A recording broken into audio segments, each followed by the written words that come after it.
Assalamualaikum warahmatullahi wabarakatuh. Apa kabar teman-teman semuanya?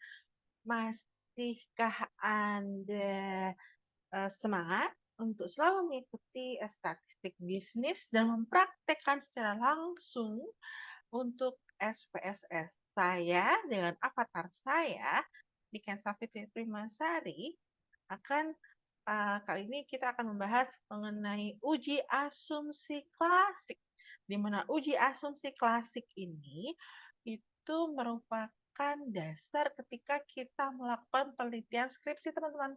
Jadi, harap teman-teman semuanya yang ada di sini untuk bisa uh, subscribe lalu kemudian menyimpan ini, karena pada nanti ketika Anda masuk di uji proposal ataupun uji skripsi, nah sebelum Anda melakukan analisa statistik pada penelitian Anda wajib melakukan tahapan di mana uji asumsi klasik dilakukan.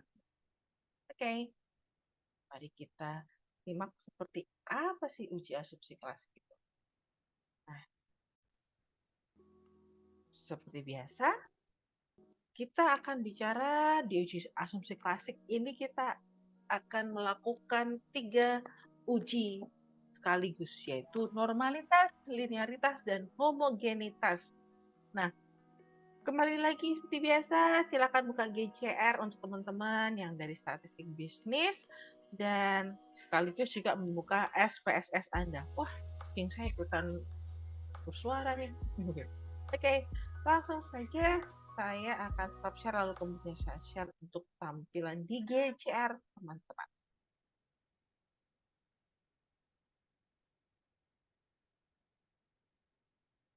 Oke, akan saya masuk di GCR teman-teman. Kebetulan saya menjadi pengajar di prodi akuntansi kelas B, tapi tidak mungkin semua bisa belajar sama-sama di YouTube saya ini. Nah, masuk di tugas pertemuan 6, perbesar. Oke, nah ini sudah ada datanya teman-teman. Teman-teman saya minta untuk melakukan praktek langsung ya. Kemudian di data sini ada tugas penelitian yang diberikan kepada seorang mahasiswa untuk mengumpulkan kumpulan data pada suatu perusahaan dengan melihat variabel X dan Y-nya. X-nya itu adalah pendapatan, lalu Y-nya itu adalah biaya yang dipotong oleh perusahaan. Seperti apa? Lalu kemudian kita klik spreadsheet-nya. Sembari membuka spreadsheet, langsung membuka IBM statistik untuk SPSS Anda, lalu sembari menunggu, teman-teman bagi yang menggunakan analisis parametrik seperti misalkan analisis korelasi Pearson, independent sample t-test, one-way ANOVA, dan sebagainya, maka perlunya dilakukan untuk melakukan uji normalitas terlebih dahulu sebelum Anda masuk ke dalam analisa lebih lanjut. Kenapa? Hal ini untuk mengetahui seperti apa sih data Anda, apakah berdistribusi normal atau tidak. Nah, kalau kemarin kita kan bisa melihat tuh ada uji distribusi normal dengan analisa histogram gitu kan. Nah, di sini khusus untuk parametrik seperti korelasi Pearson, independent sample t-test, dan one-way ANOVA, uji normalitas, linearitas, dan homogenitas sebagai uji asumsi klasik harus perlu dilakukan. Baik, ini SPSS-nya sudah terbuka. Saya akan melakukan tampilan untuk SPSS seperti awal. Kita akan masuk di Welcome Board to IBM SPSS Statistik. Lalu kemudian kita klik di dataset. Lalu kemudian kita masuk dulu di spreadsheet. Lalu kemudian kita melakukan copy paste, copy dulu nih, kita blocking areanya sampai dengan ini. Lalu kemudian kita klik, kita salin, kemudian kita masuk lagi ke dalam dataset di SPSS tadi, kemudian kita klik salah satu kolomnya ini yang pertama kali di awal nih, lalu kemudian klik kanan lalu paste. Lalu seperti biasa, ini apa namanya, kita masukkan dulu di sini. Ini sebagai X, lalu ini sebagai Y. Lalu kemudian di sini kita masukkan ini pendapatan. Lalu di sini dengan pengeluaran. Oke. Lalu di sini sudah nominal, sudah benar. Lalu kemudian kita kembali lagi ke data view. Oke. Lalu kemudian kita coba ya dengan seperti ini, dengan memasukkan rupiah, apakah bisa? Yang saya lakukan di sini. Lalu kemudian kita masuk ke analyze seperti biasa. Lalu setelah itu kita masuk ke non parametric.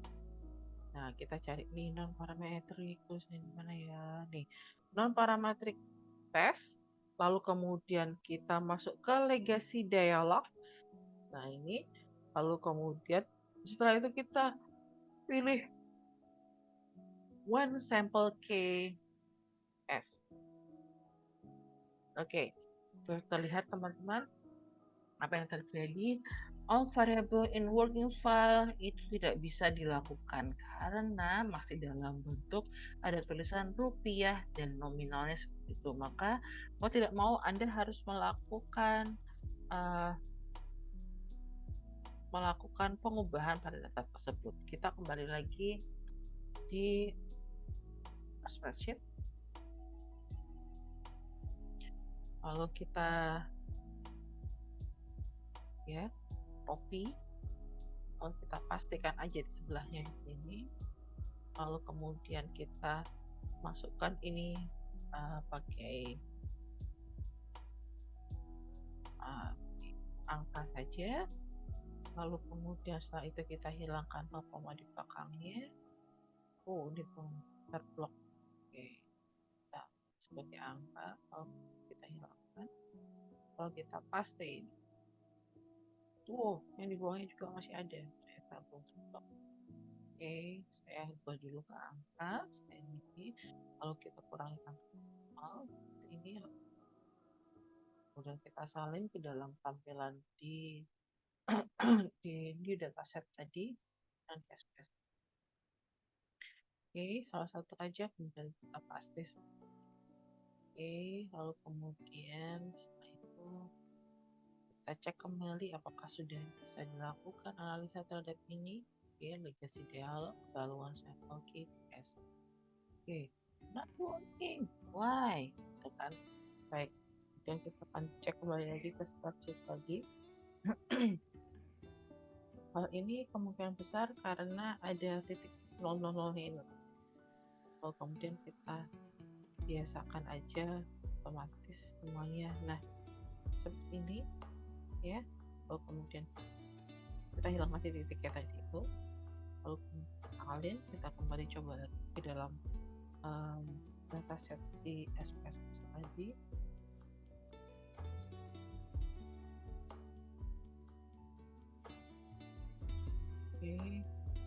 Oke kan dulu di sini. Kita hilangkan dulu. Lalu kita paste. Kemudian kita cek di sini. Ini bukan data string teman-teman. Ini karena tadi sudah ini ya, ini ganti numeric. Oke, saya juga numeric. Oke. Lalu di sini nominal. Oke. Desimalnya 0. Lalu kemudian kita klik data view lagi. Lalu kemudian kita analyze. Lalu kemudian kita lakukan non-parametric test, kemudian load sample, Kolmogorov-Smirnov. Nah, sudah bisa teman-teman. Nah, itu yang harus teman-teman lakukan tadi ya. Itu saya contohkan. Lalu kemudian kita masuk one sample KS. One sample KS maksudnya one sample Kolmogorov test ya. Lalu kemudian kita masukkan di dialog one sample Kolmogorov-Smirnov ini. Seluruhnya masuk ke dalam kolom test variable list. Nah, lalu setelah itu tanpa cek apa-apa lagi, kita langsung klik OK. Lalu kita akan muncul pada tampilan logbook seperti ini. Nah, hasil ini menandakan bahwa output ini menjelaskan tentang hasil uji normalitas dengan metode one sample Kolmogorov-Smirnov.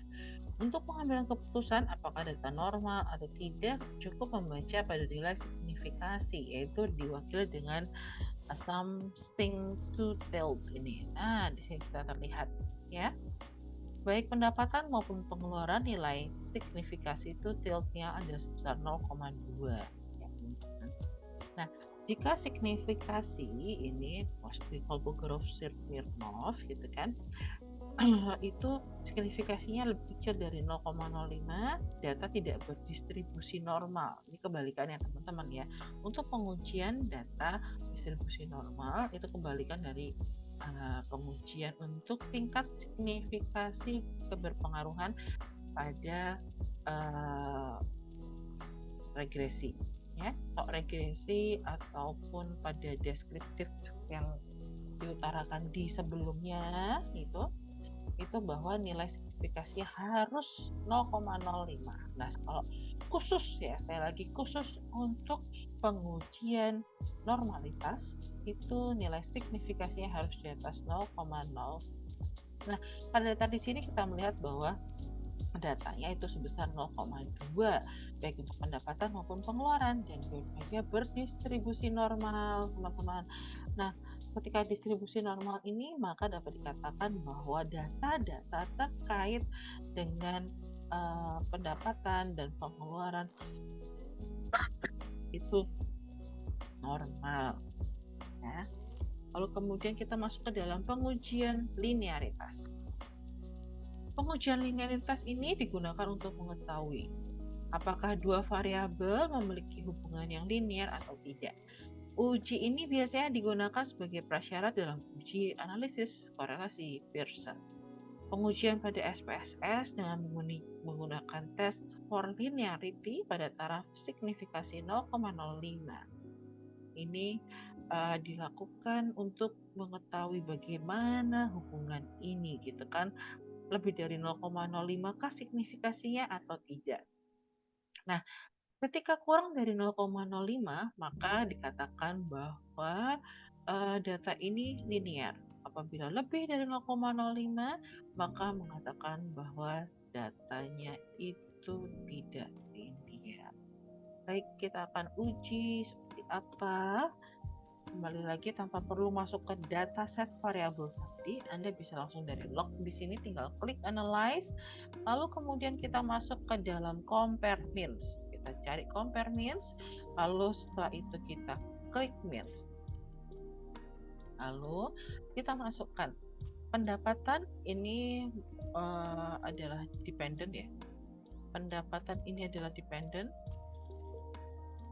Lalu kemudian pengeluaran ini adalah atau biaya-biaya ini adalah independen. Lalu kita klik OK. Masih ingat dependent sama independen kan? Independen itu bebas, dependent itu terkait. Nah, bentar kita analogikan dulu di sini. Saya keluarkan dulu. Pendapatan itu bersifat apa teman-teman?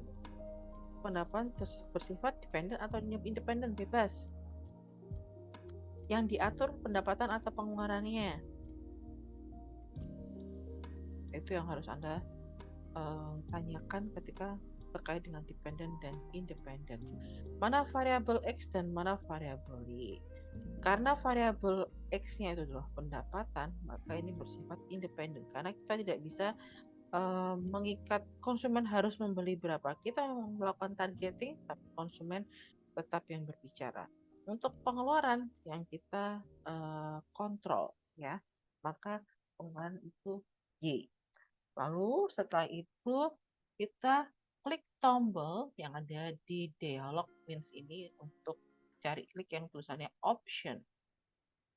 Ketika kita klik tombol option, kita pilih tuh ada mean, number, cases, and standard deviasi.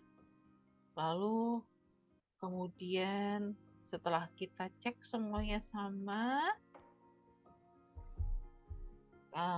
centang untuk test for linearity jangan lupa di sana klik box tulisan test for linearity itu ada di bawah. Setelah itu klik continue. Lalu setelah klik continue, kita klik OK. Kalau kita tunggu hasilnya pada log ini, dan ini terlihat reportingnya. Untuk case processing summary, semua tidak dikeluarkan, semua include, ya tidak ada di exclude dikeluarkan, lalu semuanya valid di sini dikatakan seperti itu. Lalu kemudian ada dua hal yang sama, di mana kita lihat pendapatannya 67 juta, lalu kemudian ada juga dua pendapatan di 69 juta, lalu kemudian ada juga 76 juta, 80 juta, dan 82 juta. Total seluruhnya adalah 20. Kemudian kita akan bisa melihat juga hasilnya di sini, signifikasinya berapa. Untuk tingkat linearity-nya adalah sebesar nih, linearity-nya ya, kita kan tes linearitas kan, itu 0,041. Hal ini menandakan bahwa lebih kecil dari 0,05. Dapat disimpulkan bahwa variabel ini memiliki hubungan yang linear. Baik, lanjut. Kemudian kita langsung ke dalam uji homogenitas. Uji homogenitas dilakukan untuk mengetahui varian populasi data, apakah antara dua kelompok atau lebih data memiliki varian yang sama atau berbeda. Uji ini digunakan pada analisis independent sample t-test atau one-way ANOVA. Kriteria pengambilan keputusan adalah jika nilai signifikasinya itu lebih dari 0,05. Wah, kalau tadi itu harus lebih kecil daripada 0,05. Sekarang untuk uji homogenitas sama halnya seperti uji normalitas, yaitu nilai signifikasinya itu harus lebih dari 0,05. Ketika nilai signifikasi di uji homogenitas lebih dari 0,05, itu mengatakan bahwa varian dari dua atau lebih kelompok data adalah sama, teman-teman. Berarti datanya homogen. Nah, sedangkan pada penelitian, data yang dicari adalah data yang tidak boleh homogen. Karena kalau data homogen, bagaimana cara Anda melakukan analisa? Maka yang dicari adalah ketidakhomogenan. Nah, sekarang kita cek ya. Apakah data dari pendapatan maupun pengeluaran ini merupakan data yang homogen atau tidak? Kita klik analyze. Lalu kita compare means, teman-teman. Lalu kemudian kita klik one way ANOVA. Ya, lalu kemudian kita masukkan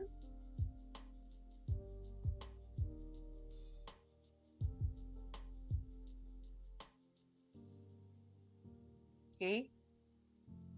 Lalu sebentar kita keluarkan dulu. Dependennya tadi yang berpengaruh itu adalah pendapatan itu faktor. Lalu setelah itu kita klik option yang ada di sini ya. Lalu kemudian kita klik apa? Kita untuk melakukan apa? Homogeneity of variance test. Jadi cari tulisan homogeneity of variance test. Kita klik homogeneity of variance test. Anda juga bisa melakukan klik juga pada deskriptif statistik untuk melihat seperti apa uji analisis deskriptifnya. Lalu kemudian kita klik continue. Nah, setelah klik continue, baru kita kemudian klik OK. Nah, ini adalah hasilnya teman-teman. Langsung saja kita akan melihat tingkat signifikasinya. Tingkat signifikasinya ternyata 0,521. Wow. Oke, berarti tingkat signifikasinya ini lebih tinggi dibandingkan 0,05. Berarti datanya bergerak secara homogen. Wah, otomatis teman-teman, ketika terjadi homogenitas, suatu uji homogenitas ini menandakan bahwa terjadi homogeneity. Apa yang harus Anda lakukan? Anda harus melakukan kembali lagi, mengulang kembali kriteria pengambilan keputusan data. Baik, selanjutnya ini kan ada tes homogenitas, lalu kemudian ada uji heteroskedastisitas dan uji Spearman sebenarnya. Uji homogenitas ini bisa hasilnya itu bisa diabaikan ketika kita menghasilkan uji heteroskedastisitas untuk melihat apakah datanya ada yang tidak konstan, gitu kan. Lalu ketika uji heteroskedastisitas ini terlampaui, maka sekalipun homogenitasnya terlihat pada uji unifikasi adalah mengatakan bahwa data ini adalah homogen, gitu kan, itu Anda bisa Anda skip lalu masukkan di uji heteroskedastik.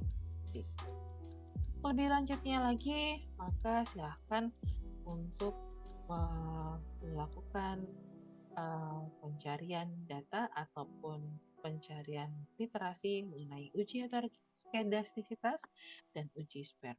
Terima kasih atas perhatiannya. Selamat mengerjakan dan jangan lupa hasil yang Anda lakukan di sini, yang ada di log ini, tinggal Anda Ctrl A, lalu semuanya akan terblok seperti ini, lalu klik kanan dan copy. Teman-teman jangan lupa, atau Ctrl C, lalu kemudian simpan semuanya ke dalam Word. Atau Anda bisa melakukan ini, file, lalu kemudian Anda export ya, hasil ini. Oke. Lalu kemudian Anda masukkan sebagai type grafiknya seperti apa, gitu kan. Atau Anda melakukan file, lalu kemudian save as. Nah, kita akan bisa melihat ini hanya ada HTM dan MHT. Maka akan jauh lebih nyaman ketika Anda melakukan Ctrl C dan simpan pada Word seperti tadi. Baik, terima kasih untuk perhatiannya. Saya akhiri, ini adalah akhir dari pertemuan ke-6. Untuk pertemuan ke-7, besok kita akan berbicara mengenai regresi linear berganda, teman-teman.